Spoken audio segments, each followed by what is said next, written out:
Today, me and Jordan talked about the 1017 project, all the different attributes of that so that we can have something to point people to if they have questions. We talked about everything from what is a roping steer to, the phases of the project and then the USDA butcher stuff and all of it. But I hope you guys like it, listen to it, watch it, and send it to somebody so they can send us cows or whatever. See you guys.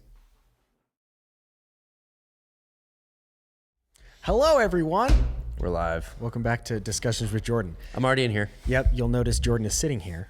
That is because mostly I couldn't think of anything to say, and I didn't want to force comedy. And I'm drinking a Red Bull. I'm just changing it all up. Changing it all up. Yeah, that's right. Not a rock star. If you want to help us out, you can rate this podcast and follow all the pages. If not, that's weird, but totally cool.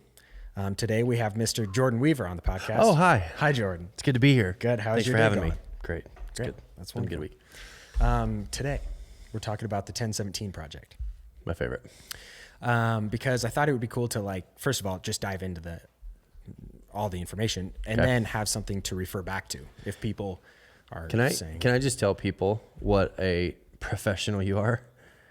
This is my paperwork that Jacob had printed off for me so that we could get accurate numbers. I showed up and it was already there. Yeah. Well, because Good on you. Yeah. And Hello, Jason. If anybody has questions about the project or just questions in general, now would be the time to ask. But I have accumulated questions that have come in throughout the years.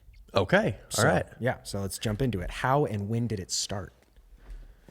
Lacey said it the other day, and I thought it was so smart. She said, part of our job should literally be to drive around just for hours, Lacey and I, just to go drive. And the reason for that is, maybe most married couples are this way, but when you just have drive time, I'm not on my phone. Right. I'm uninterrupted. I don't have a lot of other, I'm not tempted to stop and go somewhere else. It's just concentrated time. Mm-hmm. And some of our best ideas over the years has come in times like that. So we were driving to Texas in 2014, January of 2014. We were driving to Texas. And we were talking about that we knew we wanted people at the church, to be at the church. But how do people get there? I mean, nobody just goes and sits in the parking lot of regular old downtown First Country Church of wherever. Right. You don't just get people to go just stop in the parking lot.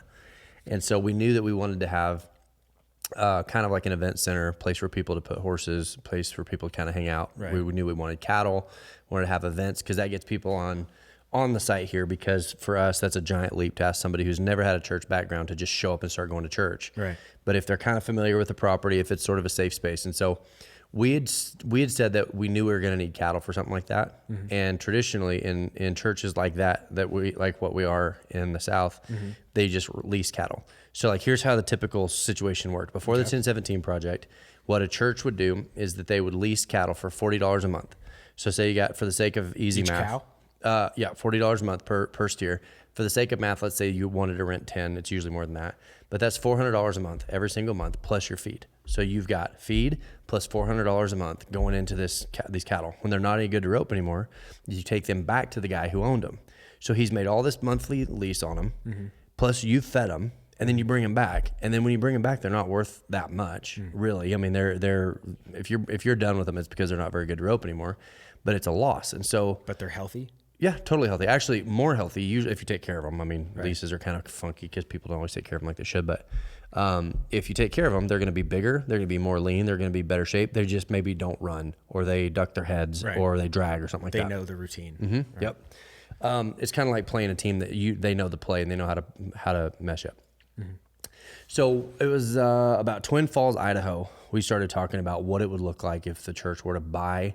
Originally, the idea was buy cows, take care of the cows, that our fixed costs. We know that our costs were X amount every single year to feed and take care of those cows, and that they would produce calves every year, and that every year you'd have your own cattle, and then you pay yourself. So say we pay ourselves, if we're the owner of the cattle, then we pay ourselves back that lease money till that cow's paid off. And then instead of having something that's worth basically nothing and nowhere to really, because horn cattle don't sell for as much, their value, even though they're great and they're great health, their value is decreased because they won't go to 1,500 pounds in a feedlot. They're just a different kind of animal. And so we said, well, what if we were the owner of the cattle and we paid ourselves back, and then when we had them all paid off, we just gave them to a food bank? Right. We didn't even know who the food banks were. We were just like, hey, it's It's meat. Maybe they'd need it. Right. Maybe they could need it. It'd just be hamburger. Don't take any of the prime cuts out, put everything into hamburger and just see if that'd be a help.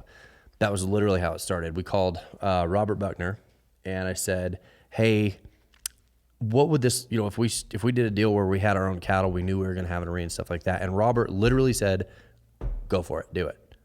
And we go, well, where are we going to put him? He goes, we'll figure it out. Put him in my place. I don't care. Like, he could not have been more supportive. If it wouldn't have been probably for that right there, we probably would have figured it out eventually. But that was actually where the 1017 project started, was with Robert Buckner saying, yes, absolutely. Wow. How many pounds have been donated? I mean, I printed it off there, but we get that a lot. And to date. So let me give you some perspective. The first year, 2014, we donated 3,600 pounds. In 2014, because we started in March. We actually launched it Super Bowl Sunday. We bought our first, like the ones that are out on the corner, and we started in February. We went through the whole year. We donated 3,600 pounds. 2015, and that was 2015 was 4,042. I'm reading it, but here's why this is important. To give you an idea of where we started, we were doing everything we could do. We were buying cows and having babies, and like we were trying to do the whole process: the cows, calves, roping cattle, the whole deal. And I mean, we were doing everything we could do to try to like manage it, because there had never been a program like this. Right. Like there's dozens of them now that have seen what we've done and have replicated it, but there was nobody that we could call. We had nobody that we could call and go, hey, what's the fastest way? What's the most effective way? And so 3,600 pounds the first year, 4,042 the next year. And we donated a total in those 2 years of 17 animals. Okay. So for 2 years, we donated 17 animals. And then that's kind of where we started. I would say that's kind of where we started to figure it out. Because in 2016, we started to go, hey, if we just bought them ready to rope, right, then we're not having to feed them as calves, and we're not having to feed the cows. So the purchase cost is back factored into it again, but we're not having to feed the cow year round. And there'd be cows, the cows that wouldn't have calves and stuff like that. So well, and feeding a calf to the age where it can be roped. Team roped, yep. Then like how much does that cost versus just buying one that's ready for that? Well, I figured we were feeding, it cost about $450 a year to feed a cow. Okay. Well, that right there pays for your purchase cost. Right. You've got about $250 in that calf to get him to the point where he's big enough to start team roping, maybe $300. Okay. So, I mean, all of a sudden now you've got more feed in that cow before you even start than the purchase price. Right. So we started, we thought maybe we would expand to other churches. Like we'd send them cows and we'd swap the calf crop and some stuff like that. We did that for a little while, but we kind of figured out early that it was more expensive than we expected. And other programs that have gone through it have said the same thing. Like, how do you manage a cow herd, a calf herd, and a rope and steer herd? And really, the rope and steer herd is the only one you can make money back on, because the team rope events, the leases, the jackpots, the rodeos, that's the only herd that's really making any money back. And so we've had to, over the years, we've had to kind of adapt. But we are now, 3,600 pounds of hamburger the first year, 4,000 pounds the second year, and we are now already in 2020, and we're in June, we've already donated 23,000 pounds just this year, almost 24,000. Yeah. Total of 110,208 pounds of hamburger. Of beef. And that's crazy. Jeez.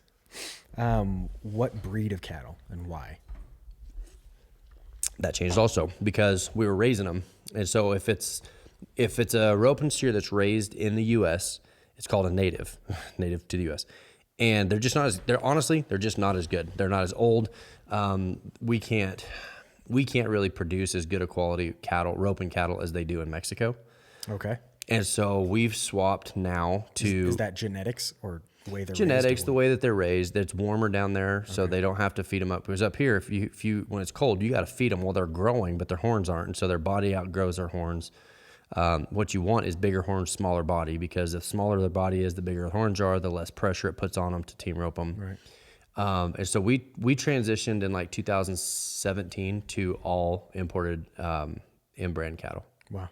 Jeez. And M-brand meaning when they cross from Mexico into the U.S., they all have to, on their right hip, they all have to get an M put on their hip so that they know they're imported. but those are still Coriani? Still Coriani, but it's a different variation. It's better genetics, old ranches that have been doing it for a long time. Like you see the John Wayne movies of like crossing the river and Lonesome Dove and stuff like that. That's what those cattle are, from Mexico. Jeez. And they're hardy too? Okay, so here's a couple of things. They're smaller, they're more hardy, they clean up a pasture better. You know, they're not just gonna like go around and pick what they eat. And so like lease ground, they're really good on lease ground. They're not great on fences, but they're really good on lease ground. And so your number of head that you can lease or that you can put on land is higher. And so they just freezer space is the other thing. Freezer space, when you get them butchered and they go into hamburger, then they fit into someone's personal freezer. Right. You know, because sometimes if you donate a 2,000 pound Angus, a lot of time they don't have the room for all that hamburger in a small freezer. I see. And so there's a couple of reasons that that breed made the most sense to us. Is it, referring to the 1017 Project, a nonprofit or a church project? I mean, legally it's a nonprofit. It's its own nonprofit, but to us, I mean, felt need is kind of like a big deal to us. We know that if somebody says I'm hungry, they don't want any other answers. They don't want you to explain to them why they're hungry.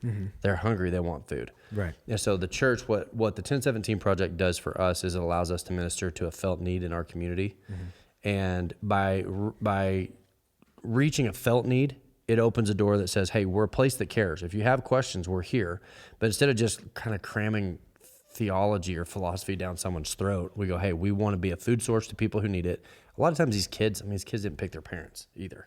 There are families, not all of them, but there are families who the parents have made bad decisions and now the kids are there. There are other families that are just getting on their feet. There's families that we know now that support the 1017 Project that say the reason we supported the 1017 Project is because there's these food banks that fed them while they were kind of getting things figured out. So you got everything in between, but what we wanted to do was reach a felt need in the community. I'm going to be honest, we had no idea how big that need was when we started. We learned kind of on the back end after we'd started rolling how big of a need protein was. Because they were just having peanut butter, right? Literally peanut butter, which you can get there. I mean, you can eat enough peanut butter to get your protein, but in reality with hamburger, if you can give somebody a pound of hamburger, they can build meals for four meals around 1 pound of hamburger. Right. You know, there's hamburger helper and noodles and gravy and mixes and all kinds of stuff. It actually puts the whole life into the pantry.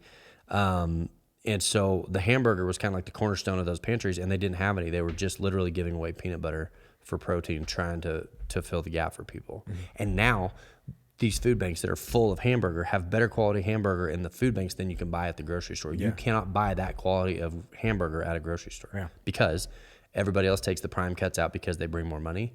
All of our prime cuts go in. So the hamburger we are donating from a lean steer that has run all the fat off of them but gotten big is a better quality hamburger than you can even buy. Yeah, because traditionally it's all the cuts that won't be good by themselves. Those get ground kind of like up. glorified hot dogs. Right. But then we just put everything in it. This is a question right here. First of all, Beth said, do you know how many cows have been donated from the community? So I would say we were there for a while. We were at about a third. I would say we're under that right now. Lacey's texting me right now, but I don't have my phone. So Lacey, what was it? I don't have my phone. It might be on there somewhere. 2020 donations, 65 head total. 11 head were donated from ranchers this year. Wow. In 2019, we donated 80 head, 24 head, plus 7 of those were hogs, were donated. In 2018, we donated 60, and 12 of those were hogs, 28 head total. So, I mean, it's a third, probably a third. Yeah. But what's cool about that is if a rancher's got a cow that's not going to do well at a sale for whatever reason, like it doesn't have the appeal to bring more income, sometimes donating it and getting a tax write-off through us because it's a nonprofit is actually financially a better route to go. And so now the ranchers are kind of starting to figure it out like, hey, this might be one that fits better in the food bank than bringing it to sale and just kind of bailing out. Okay, Jessica Goodwin said, do you take live cattle as donations? Yes. Yes, we do. We do. Dry cows, we get a lot of dry cows. We make sure that they're here for 45 days. If they're here for 45 days, that's the quarantine period, like the shots and worm or whatever. Like we want to make sure that we give them that full amount of time on the place before they go to a food bank. But yes, absolutely. We do take live cattle, and that's been cool for us because we're at 17 head a month for the last 3 months during the COVID shutdown because people were out of work and the food banks were just swamped. And that was huge for us, the cattle donations coming in from that. Perfect. I have one on our lot. Ha ha ha. Last chance. We love last chance cattle. For your sake, I hope she has a calf, but if she doesn't, I know a guy. This kind of falls into what you just mentioned about since the COVID stuff, it's gone up. The 1017 project recently increased butchers by 166%. Turned out to be 200%. 200%. So literally doubled it. How is that going? Wouldn't that be and triple? Will it continue? If it goes up 200%, isn't that triple? Okay, right. Well, yeah. Because if it goes up 100%, it's double. Goes up 200%, triple, right? Sure. Is my math right? I don't know. I think if you go up 200%, it's triple. I'm a media guy. We tripled it. Okay. So if it's 10, and it went up 100%, it'd be 20. If it went up another 100%, it'd be 30. So yeah, we tripled for the last 3 months. And is that going to continue? No. Dang. The reason is you can't get butcher dates. With this going on and the shutdowns on the Packers and things like that during COVID, the local butchers have just been swamped. And so to get your butcher dates has been really difficult. And for us to give food away, it's got to go through a USDA approval. Right. These food banks are under a lot of regulations, and so we have to meet them. And so, hey, Caleb Weaver, what does your volunteer base look like and how do you build it? We actually, most of our volunteers are, we've got it to the point now where. Yeah, I mean, it's pushing cattle up the.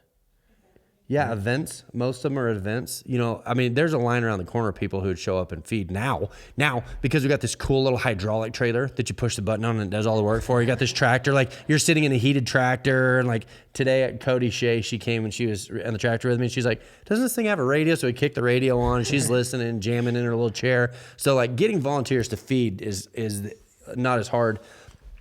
But the liability of that, like with insurance and stuff, is not good. So a lot of times the volunteers are at the events. Right. Once we have an event, that's where people bringing up stuff, taking wraps off, putting wraps on, stuff like that. So Caleb, hi, by the way, I miss you. That's my cousin. But events, that's where we see probably our biggest impact from. Yeah. Explain the difference between a USDA butcher and a normal butcher. So USDA is like a federal, it can go anywhere. It can be sold. It's a meat inspector that is hired under government standards. But what is so silly about that is that every butcher has to reach state standards. And so the state standards, all in my opinion, and I'm saying my opinion, I could be wrong. Let me clarify. I think it's nonsense because what they're doing is they're putting federal red tape that people have to jump through, which limits the amount of food that can go into a food bank. And I know that they're trying to protect the quality of what goes in. I do get that. But every butcher is meeting state standards. Nobody's putting like junk meat out there. Yeah. And so if it hadn't been for that, we had a trailer load of 250 hogs. 250 hogs that would have been donated. And if we had processed those, they'd have brought us another 250. And we could not get them processed. And so we had to say no to probably 500 hogs that we could have donated because of how strict the USDA regulations are and how hard it is to get butcher appointments. And so in my opinion, if there's any politicians listening, that's probably got to change. There's got to be a way to process animals into food banks that's healthy in a healthy way, but that's not such a bureaucratic endeavor. Right. It feels like everybody's just kind of lining their own pockets with process, and the people who suffer, like always, are the people that need it the most. So USDA can be taken anywhere with no restrictions. Yeah, no restrictions. And so there is an actual like inspector that is that butcher's inspector. Yeah, and like ours, we go through Butcher Boys, and they're great. They're awesome. I mean, Butcher Boys is amazing. They've been nothing but great to us. But then like Bob at Cinder Butte, he's been just doing backflips trying to get his USDA inspection, and they keep dinging him on like a tank is an inch over here or a tank over there, a little just nitpicky things that have nothing to do with the quality of work that Bob does. And so Cinder Butte is like, they're awesome, but they're like, we're full. We're doing everything we can do. Cinder Butte is full. We could do everything we can do, but like because they can't take USDA, it really does limit the process. And so that needs addressed. Somebody's going to have to step in and go, hey, we want to make sure that we're putting out safe products. Right. But at the same time, we don't want people who desperately need food to be told no because somebody that lives in Salem 3.5 hours away doesn't have the time to look at the process to see if there's a way to streamline that. So part of one of the restrictions that keeps us from putting more animals into the food banks and stuff is butcher dates. We can't get the dates. Butcher dates. Yep. And I mean, even if we were to get more, the truth is we could increase probably our amount. And I don't mean sustainably because, to be honest, I mean, 7 a month is a lot. But when you're in a bind and there's an emergency and we have people trying to donate cattle or 500 pigs. Can you imagine? 500 pigs. 500 pigs that couldn't get processed. I'm saying in an emergency, they need to have a light switch that they can turn off that says, hey, as long as it's safe and it's meeting state standards, you can go through that process. Right. So, I mean, we couldn't give 500 pigs away a month. That doesn't pencil. We can't give 17 cows every single month away. We don't have enough of them going through the process. You know, we have 250 roping steers. We're not going to have 17 of them a month that are no good to rope through the events. And so sustainably, we would have to grow around it. But when there's an emergency and we do have the ability to kind of all come together and make cattle and hogs or whatever available, it would be nice if there was a better fail-safe. Meaning we're the fitting between the ranching community and the food banks. So it doesn't have to be from our herd. It could, Absolutely. And we had people that saw a need and said, hey, this is what's really cool. We had a load that we were going to go to Arizona with. And instead, we decided to keep them here and process all of them because we called and kind of got like emergency last-minute butcher appointments before the butcher appointments had gotten all filled. So fortunately, we were on the front end of that. But when all this COVID stuff hit and the world kind of fell apart and everybody was shaky, it feels like it's coming out of that, by the way, which is kind of nice. Yeah. But we had people that were like, what can we do? We got a bull. We got a bull that's limping. We have, a cow. We got people just were coming together. It was amazing to see, but like at the same time, it could have been better. It could have even been more. Really good. Okay. Oh, here's the other thing. All of these other projects or programs or cattle programs that have started since ours that have taken our idea and replicated it in other areas, same thing. They couldn't take pigs in their areas during the hog processing shutdown. They couldn't take them in there because their USDA appointments were so thin also. So it's not an Oregon thing. It's literally a federal USDA regulation that's national. There's one in New Mexico, 2 in Texas. There's places that are like, we can't take them. Dang. So many nonprofit charities survive only on donations.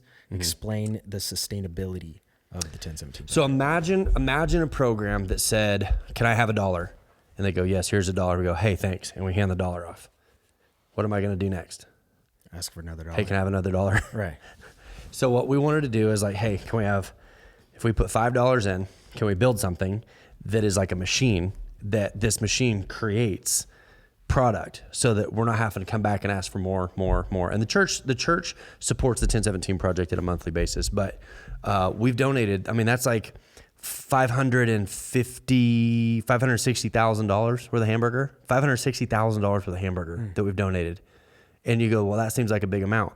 No, but that's not to mention the fact that we've built a business of roping cattle with events, leases, things that could create enough income. Because what we want to do is we want to be able to buy a steer for $600, earn $600 back through our events and all of our stuff, and pay for his feed. And when he gets back to zero, he's ready to go to the butcher, and we're ready to buy another one. Right. See the process.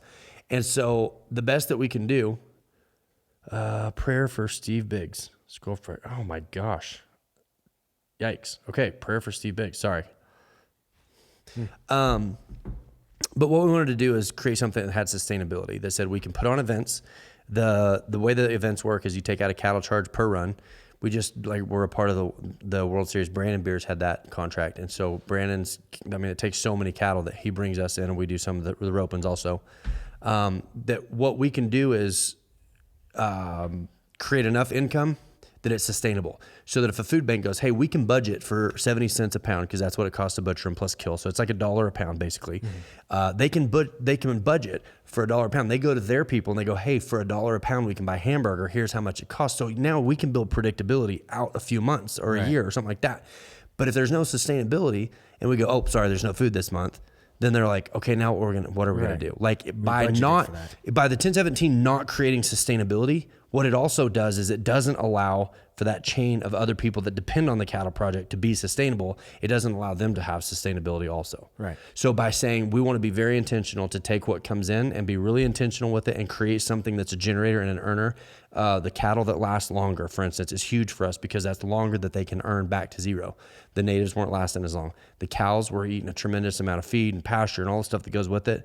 By streamlining that, it's a business that says year after year after year, as long as there's team roping, we're going to have a steady supply of food, lean beef, healthy beef going into these food banks at a predictable scale, predictable rate so that they can set budgets. And 15 years from now, these numbers will have quadrupled. And by seeing people replicate that in other areas and other programs and other stuff, it's an idea by building sustainability into it. It's an idea that allows everybody that's involved to keep winning. So to somebody who doesn't know anything about team roping, explain contracts and events.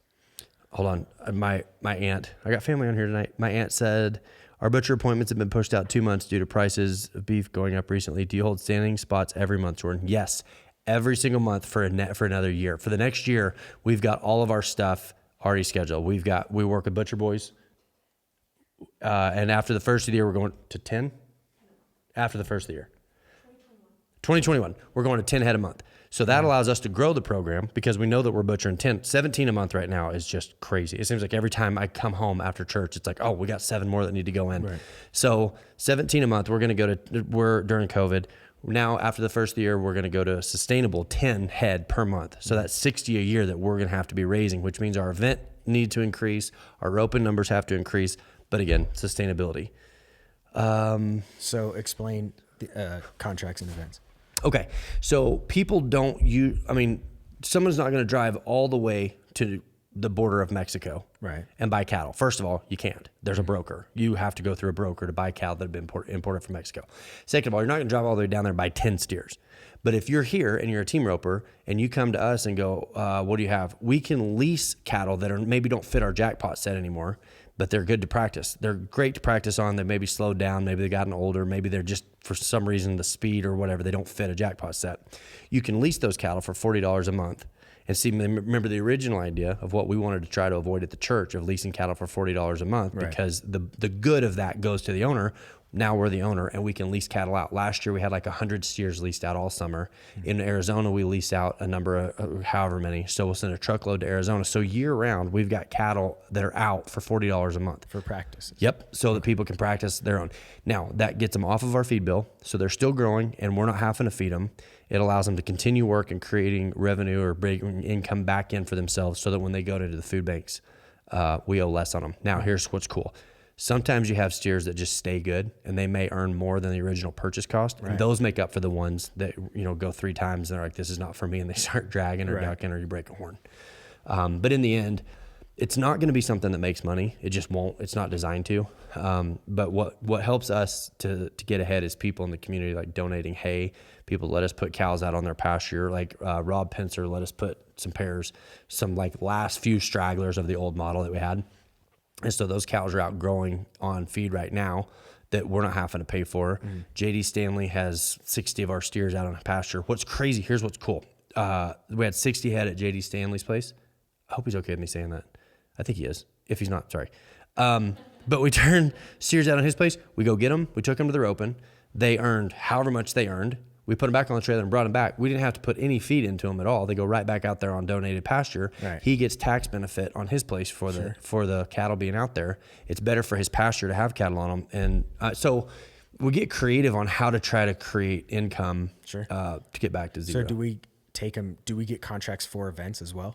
So last year, Brandon Beers has a lot of rodeo contracts and he's got a lot of jackpot contracts also. And we've got rodeo and jackpot contracts. And so it's been pretty cool to have somebody else in the area that does the same, that's in the same business. Cause you kind of, there's that professional courtesy of like, these cattle are better for this, their cattle are better for that.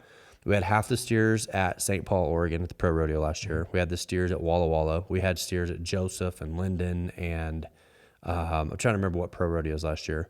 We had some at the amateur rodeos, had cattle. I think we had a couple of steers at Prineville. But then the jackpots, a lot of times we split them. The NTRs, we have enough cattle because we only do lower numbered ropings. So like in 2 weeks on the 27th, we're giving 6 saddles away and 11 buckles and stuff like that. A lot of our income is jackpots, and then we get a few rodeos also. So then a rodeo can contract with the 1017 project and be getting the same type of product. Better product, but then also helping feed.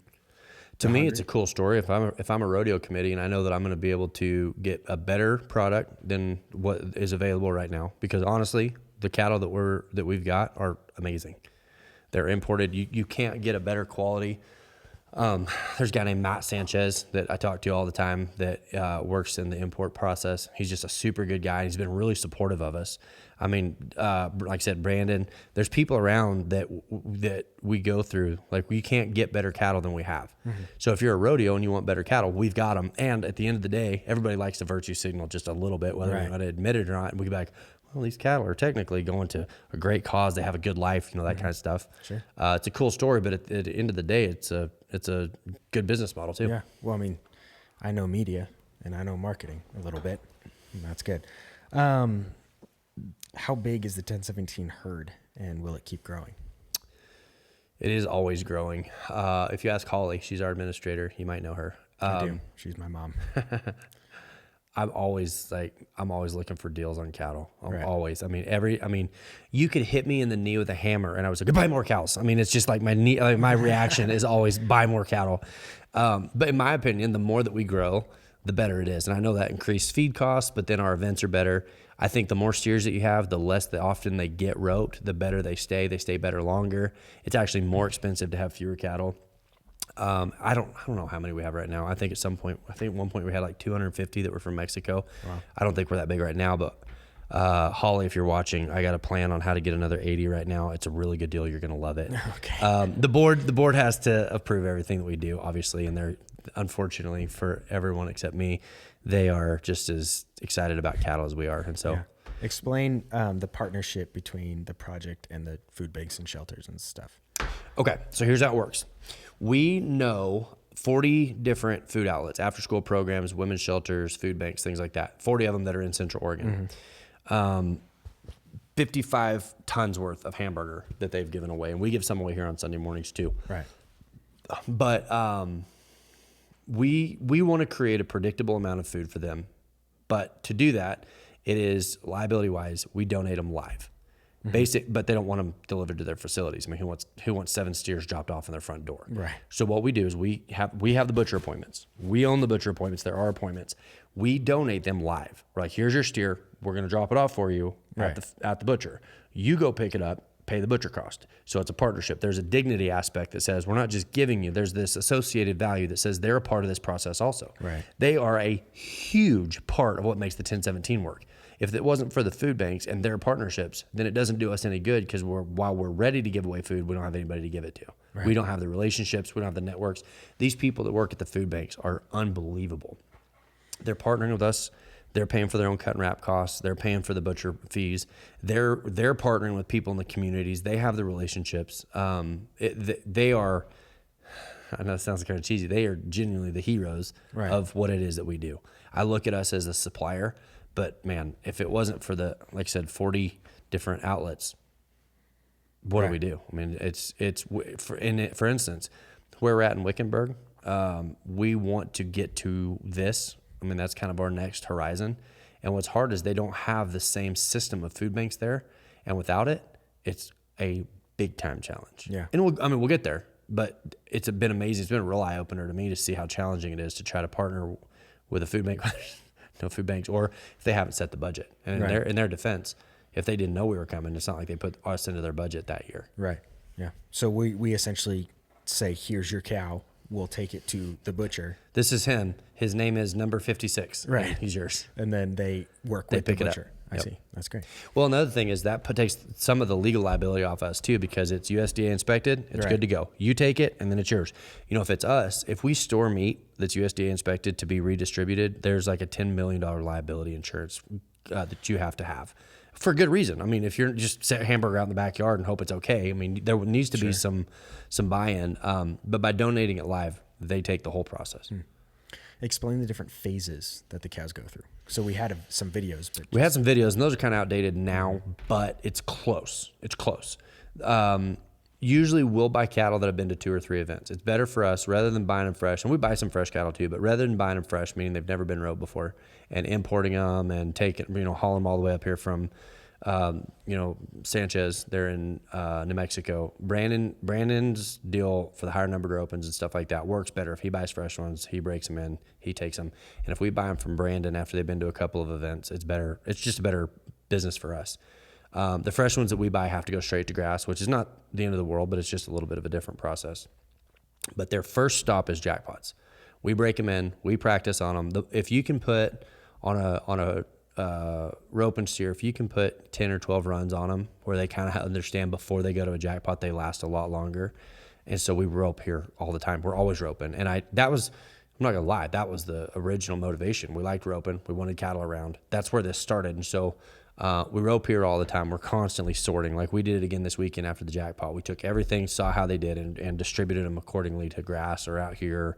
We're always roping. We're always sorting so that when they go to a jackpot, there's not any surprises. So jackpot is the first stop. Second stop after that is lease cattle. We want them to go out on personal private leases, practices, things like that. But even in the jackpots, like they'll start in the number 12 roping or the 11 roping or the 10 roping. And as they slow down, they go to the 9 roping. And finally, the slowest ones go to the number 8. Could you go back about 20 minutes and start over? This is Jason. Someday, can we please just have a podcast where we talk about Jason's story? That guy, he's the only guy I ever know that said, hey, I want to be the best shoot help. Like he runs a shoot crew. He is the best crew I've ever seen at a team roping. He runs like 80 or 90 teams an hour. He's got a crew. He runs it. He works the shoots. He does the whole deal. He's unbelievable. You know what's crazy about Jason is you look over there, like his kids are working. They're doing a great job. He's doing a good job. He's this big, scary guy. Nobody talks back. So, hey, we were roping 2 weeks ago, and somebody goes, hey, did they mess you up at the gate? And he didn't. Jason didn't mess up. And they go, hey, did they mess you up at the gate? And the guy's like, no. No, sir. So we get cows.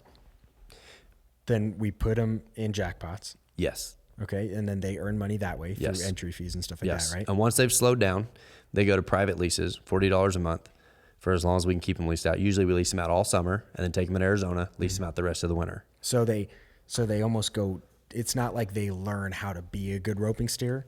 They learn how to not be a good roping steer. They are always learning how to get worse. Right. But that's the cool thing about a cow that's been imported from Mexico. He's older. His horns are harder. They got black tips on them. If you look at a steer and he's got black tips on his horns, those horns are hard. It doesn't put as much stress on them. When something's young and their horns are still kind of softer, it puts more stress on them to rope them and pull them by their horns, right? So that's the cool thing about the cattle from Mexico is you can rope them for 2 years. Pretty typically, if you break them in and take care of them in the beginning and they know what they're doing when you start, you can get 2 years out of them. Okay, so they go to jackpots, which somebody pays money to rope them. And so if you're paying money, they need to be a good rope and steer. Yep. And then once they kind of know the deal and they get worse at roping, lease cattle. Then they go into phase 2. Yep. Which is private leases. Okay. Now here's the other thing, and I don't know if everybody knows this or not, but we only have now 10 butcher appointments a month. So that's 60 a month. So if we own 300, we're in kind of a bind because we can't butcher 300 a year. Right. So what we'll do is the ones that don't fit the deal, something that's been roped for 2 years is still good, but it's on the smaller end. Maybe they're not growing as fast. We can actually, just for my wife's whispering to me. Lacey, if you're texting me, I don't have my phone on me. She's still texting. What is it, 300? You can say it out loud. This isn't a formal podcast. Is it 300? Anyway, so with the excess, the stuff that we don't have room to butcher, we can sell those back to Matt Sanchez, and with that, that's our purchase cost for the next set. So even if a steer, we buy him for 600, he works and he just doesn't make back what we have in him. We can sell him for the remaining balance and put that together to buy the next set. But we know that we've got our butcher appointments met. So we actually do have some cattle that we can sell, but it's after we've already got all of our butcher appointments full, and they're not any good to rope. They're just going to sit around and it cost us money. It's better just trade them out and get different steers and keep the process going because then the jackpots don't suffer. Right. Because if we had to wait for 300 butcher appointments, the cattle at the ropings would be terrible. Yeah. So then they go through another phase of just getting worse, and then once they're worse for lease steers, then they're just waiting around. They're just waiting for a butcher appointment at that point. And so that's where we just feed the fire out of them, get them as big as they can until they go in. But we try to keep at least 4 months worth of cattle held back so that we never get to a point where we're having to grab cattle out of the roping pen to butcher. But the butcher appointments are the priority. Yeah. Yeah. But here's what's also cool. Like Brandon this year, I've said his name 3 times now. Brandon, if you're watching, you're welcome. Brandon, if he breaks a horn on a steer or something like that, we can give him market value for a steer that's no longer ropeable, which allows us to buy steers if we ever get low on market, like cattle that we're going to butcher. So that's good for him too, because he's got a back door on cattle that he can't rope anymore.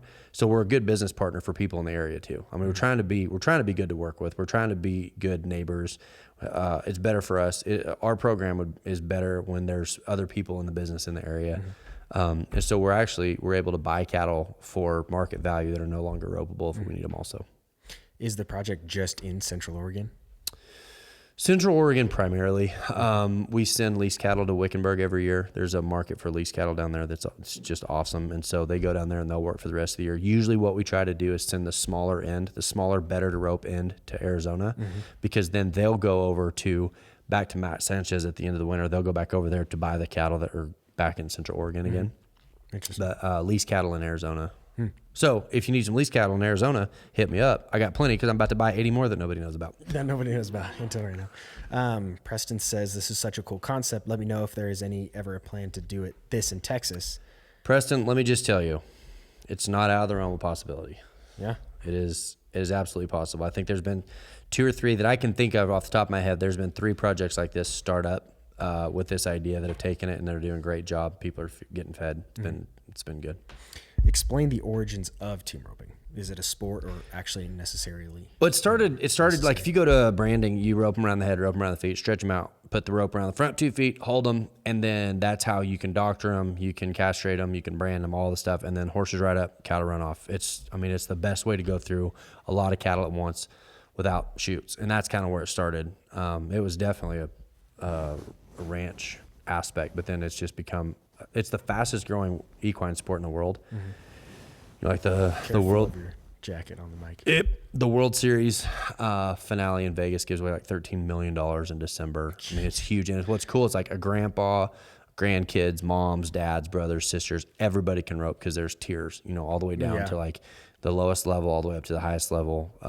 And so it's been cool. It's a family event. And I think the sport is funny because like the sport of team roping really reflects kind of our heart is that we want to be inclusive, to anybody. I will say this, you didn't ask me, but I will say this. We don't do practice nights here.